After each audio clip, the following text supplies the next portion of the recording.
इनके बारे में। तो अगर आप लोग बात करें कि इलेक्ट्रॉन की डिस्कवरी कैसे हुई थी, तो वो सीआरटी कैथोड रे ट्यूब से हुई थी, ये तो आपको पता ही है।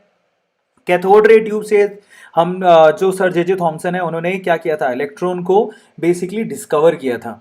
हुआ कुछ यूं था, एंशियंट टाइम पे सब लोग बोलते, जब बिजली चमकती थी तो सब बोलते थे कि भैया ये जो बिजली जो चमक रही है बेसिकली वो भगवान नाराज हो गए हैं।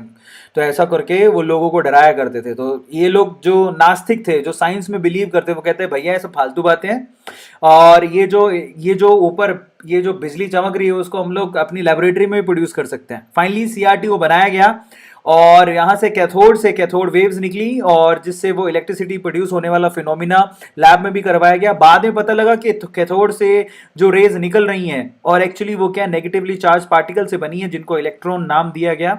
तो फाइनली इस तरह से इलेक्ट्रॉन की डिस्कवरी हुई। इसके डिटेल में नहीं जाएंगे, सीधी एक ही बात जान लो आप लोग, इंपॉर्टेंट चीज ये कि इलेक्ट्रॉन को डिस्कवर किया हमारे सर जे जे थॉमसन ने। फिर आती है प्रोटॉन की बारी। प्रोटॉन को भी क्या किया, जरा आप देखो, एटम कंप्लीटली क्या होता है, इसका कॉन्सेप्ट प्रोटॉन का आया कहां से। देखो, एटम होता है न्यूट्रल, और अगर आप सर जे जे थॉमसन बोलते हैं कि भैया उसमें इलेक्ट्रॉन होते हैं, तो ऑब्वियसली उसके बराबर मात्रा में प्रोटॉन भी होने चाहिए। लेकिन ना, अगर हम लोग बोले कि जैसे इलेक्ट्रॉन के ऊपर बहुत सारे एक्सपेरिमेंट करके उसे प्रूव किया गया था, तो प्रोटॉन के ऊपर बहुत सारे एक्सपेरिमेंट करके उनके प्रूव नहीं किया गया था। तो ऐसा कुछ नहीं था। एक एक होल वाली यहाँ पर एक होल वाली क्या की गई थी, इलेक्ट्रोड को लगाया गया था, एक होल वाले इलेक्ट्रोड को लगाया गया था। तो कैथोड से जो वेव्स, जो रेज निकल रही थी, तो वो अंदर वाले पार्टिकल से, इस एयर के पार्टिकल को टकराती थी। टकराने के बाद यहां से इलेक्ट्रॉन को वो बाहर फेंक देती थी।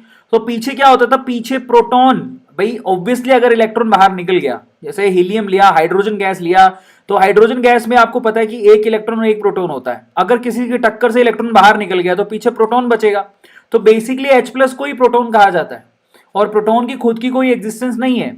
और यहां से H प्लस के जो एलिमेंट थे वही जा रहे थे कहां पर, कैथोड की तरफ। पॉजिटिव वाले कहां जाएंगे, नेगेटिव प्लेट की तरफ जाएंगे। तो बस वही नेगेटिव प्लेट की तरफ, जो कि कैसी थी, छेद वाली, होल्स वाली एक प्लेट ली गई थी। तो वहां से हमें वो प्लेट जो थी वो चमकने लग गई थी। तो वहां से, पर उनको प्रैक्टिकली प्रूव नहीं कर सके थे, ओवरऑल प्रोटॉन की कोई एग्जिस्टेंस की प्रूव नहीं है। बट क्योंकि इलेक्ट्रॉन एग्जिस्ट करता है और एटम न्यूट्रल होता है, तो प्रोटॉन की एग्जिस्टेंस को आपको मानना पड़ेगा।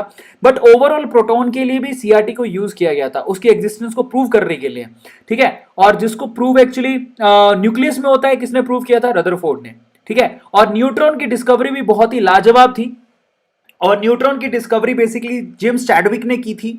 हालांकि वो न्यूट्रॉन की डिस्कवरी नहीं कर रहा था, वो अल्फा पार्टिकल से बचने का कुछ जुगाड़ ढूंढ रहा था।